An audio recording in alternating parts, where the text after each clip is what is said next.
نحمده ونصلي على رسوله الكريم اما بعد فاعوذ بالله من الشيطان الرجيم بسم الله الرحمن الرحيم عن انس قال قال رسول الله صلى الله عليه وسلم طلب العلم فريضة على كل مسلم ومسلمة ووازع العلم عند غير أهله كمقلد الخنازير الجوهر واللؤلؤ والذهب رواه ابن ماجہ۔ سامعین اکرام، جو حدیث مبارک تلاوت کی ہے حضرت انس رضی اللہ تعالی عنہ سے مروی ہے کہ آقا علیہ الصلاۃ والسلام نے فرمایا کہ دین کا علم حاصل کرنا ہر مسلمان مرد اور ہر مسلمان عورت پر فرض ہے، اور نااہلوں کو علم سکھانا ایسا ہے کہ جیسے خنزیروں کو جواہرات، موتی اور سونا پہنانا۔ اس حدیث مبارک میں علم دین حاصل کرنے کو فرض فرمایا گیا ہے۔ فرض کا کیا مطلب ہے؟ کہ جو علم حاصل کرنا ہر مسلمان پر فرض ہے، اس سے مراد ایمانی اور دینی فرائض اور ضروریات کا وہ علم ہے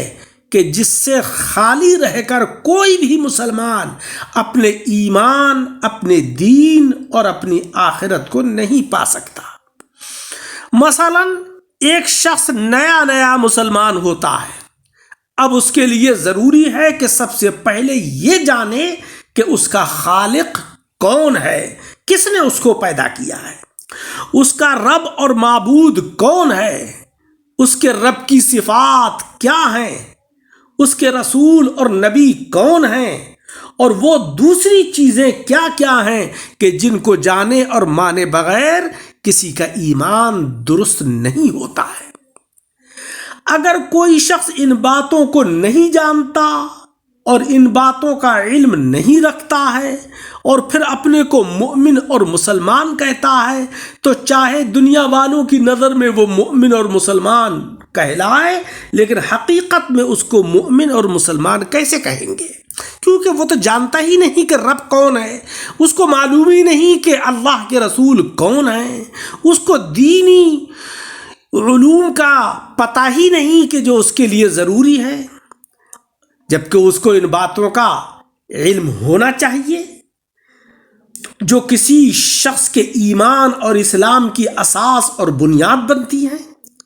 ایمان کے تعلق سے ان بنیادی باتوں کا علم حاصل کرنے کے بعد پھر جب عملی فرائض کا وقت آئے گا تو ان فرائض کے احکام جاننا اس کے لیے ضروری ہوں گے۔ مثلا نماز کا وقت آیا تو اس کو یہ جاننا واجب ہوگا کہ نماز کے احکام کیا ہیں، نماز کے مسائل کیا ہیں، نماز کس طریقے سے ادا کی جائے گی۔ جب رمضان المبارک کا مہینہ آئے گا تو اس کو یہ جاننا ضروری ہوگا کہ روزے کے احکام کیا ہیں۔ جب اتنے مال کا مالک ہو گیا کہ جس میں زکوٰۃ نکالنا ضروری ہے تو اس کو یہ جاننا واجب ہوگا کہ زکوٰۃ کے احکام کیا ہیں۔ جب نکاح اور شادی کا وقت آیا تو اس کو یہ جاننا ضروری ہوگا کہ نکاح، طلاق، حیض اور نفاس وغیرہ ان چیزوں کے احکام کیا ہیں جو میاں بیوی کے معاملات سے تعلق رکھتی ہیں۔ اسی طریقے سے کہ جب خرید و فروخت کرے گا تو اس وقت اس کو یہ جاننا ضروری ہوگا کہ خرید و فروخت کے احکام اور مسائل کیا ہیں۔ غرض کہ مسلمان ہونے کے بعد اس کے سامنے جو مرحلہ اور جو بات پیش آئے گی اس کے شرعی احکام کا جاننا اس پر فرض ہوگا، اور اگر وہ دین کا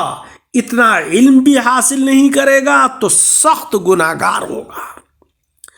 اور بعض حضرات نے تو یہ لکھا ہے کہ اس حدیث میں جس علم کا حاصل کرنا آقا علیہ الصلاۃ والسلام نے فرض فرمایا ہے اس سے وہ علم مراد ہے کہ جس کے ذریعے وہ یہ جان لے کہ اخلاص کس چیز کو کہتے ہیں، انسان کے اندر جو چیزیں چھپی ہوئی ہیں اور جن سے ایمانی اور اسلامی زندگی کو ہر وقت تباہی کا خطرہ لاحق رہتا ہے، جیسے کہ حسد ہے، کینہ ہے، بغض ہے، اور اس کے علاوہ جو چیزیں ہیں کہ جو اس کو نقصان پہنچا سکتی ہیں، ان چیزوں کی سے بچنے کے لیے جن علوم کی ضرورت ہے ان علوم کا حاصل کرنا لازمی ہے۔ اس حدیث مبارک کے اندر آقا علیہ الصلاۃ والسلام نے جو فرمایا کہ نااہلوں کو علم سکھانا ایسا ہے کہ جیسے خنزیروں کو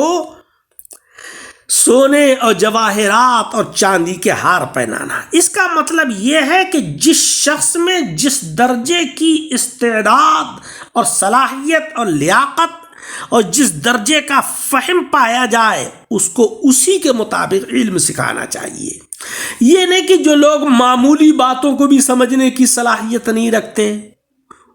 ان کو ایسی باتیں بتائی اور سکھائی جائیں کہ جن کو صرف اعلیٰ استعداد اور اعلیٰ لیاقت اور اونچے درجے کی سمجھ رکھنے والا ہی سمجھ سکتا ہے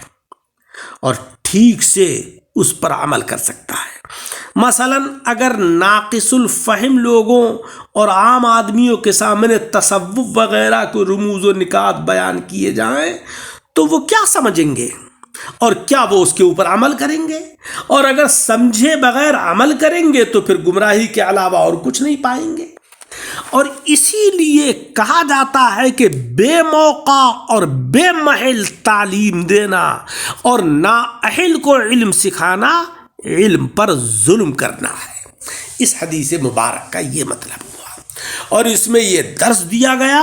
کہ ہم اپنے بچوں کو اور خود بھی دینی علوم سے اپنے کو آراستہ کریں، اتنا علم دین کا ضرور سیکھیں کہ جس سے کہ ہمارے روزمرہ کے مسائل خواہ وہ ہمارے معاملات سے تعلق رکھتے ہوں، عبادات سے تعلق رکھتے ہوں، ہم ان کو صحیح طریقے سے انجام دے سکیں۔ آج افسوس ہوتا ہے یہ دیکھ کر کے باپ کا جنازہ رکھا ہوا ہے اور بیٹا دور کھڑا ہوا ہجوم کے اندر وہاں سے اجازت دے رہا ہے کہ صاحب نماز پڑھائی جائے۔ وہ اس لیے نماز نہیں پڑھ پاتا کہ اس کو نماز جنازہ پڑھنا نہیں آتی۔ آخر اس میں قصور کس کا ہے؟ والدین کا ہے کہ انہوں نے اپنے بچوں کو نماز پڑھنے کا طریقہ سکھلایا نہیں۔ لہذا عزیزوں، بچوں کو قرآن عظیم کی تعلیم دلوائیے اور دیجیے اور شریعت مطہرہ کے وہ مسائل کہ جن کی ہم کو ہر لمحہ ضرورت ہے ان کو بھی ہمیں سیکھنا چاہیے۔ اللہ تعالی عمل کی توفیق عطا فرمائے۔ درس کو سن کر احباب کے ساتھ شیئر کریں۔